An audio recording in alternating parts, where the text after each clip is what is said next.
In this video, we're going to be looking at graphing quadratics using DESMOS. So just kind of like what we did last week, I'm going to go ahead and type in this function into DESMOS.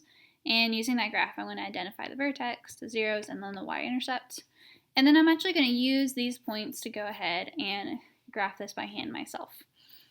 So first I want to go ahead and type in this function. So I have y equals -2, x minus 3, and x plus 1. And I see I have this parabola right here.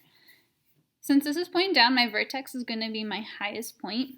And so I can just click on that and it labels it for me. So I see that my vertex here is going to be 1, 8.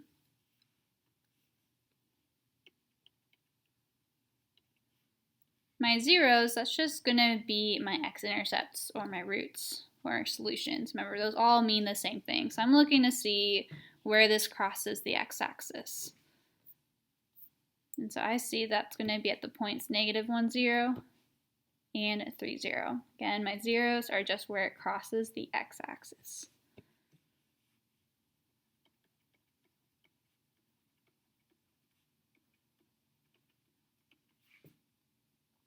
And you can see if you were to solve this by setting this equal to 0 and solving it, just like what we did in our previous chapter, you'd get those same points.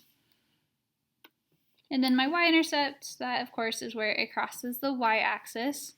And so I see that that is at 0, 6.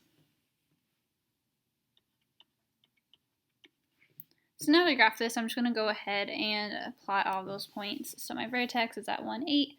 So I'll go 1 and up 8. 1, 2, 3, 4, 5, 6, 7, 8. My zeros are at -1, 0, 3, 0, 0, 6. And so I see this kind of helps me graph it for me. And then I'm just going to do like an upside down U here.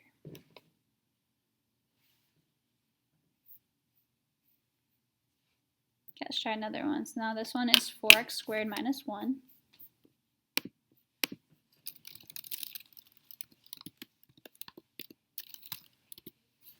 So now this one, it's pointing up, so my vertex is going to be the lowest point. And so I see that's at 0, -1.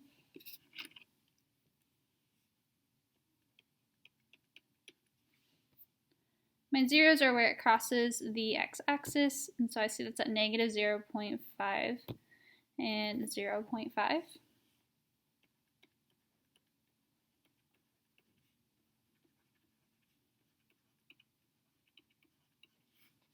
And then my y-intercept is actually going to be the same as my vertex. It is my 0, -1. So to graph this, I'm just going to go ahead and plot these 3 points. So my 0, -1, -0.50. Those are all pretty close together, so we can pull some more points from DESMOS. So let's say let's do 1.58 and -1.58.